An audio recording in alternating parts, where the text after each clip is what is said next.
Hello everyone. Today we talk about how to fix the app of Heetch Passenger. We will go to settings. Then we click on apps. After that we will search the app Heetch Passenger. And we will click. Then we will on for stop.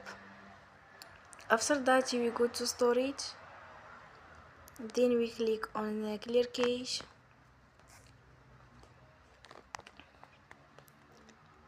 Here we go to Play Store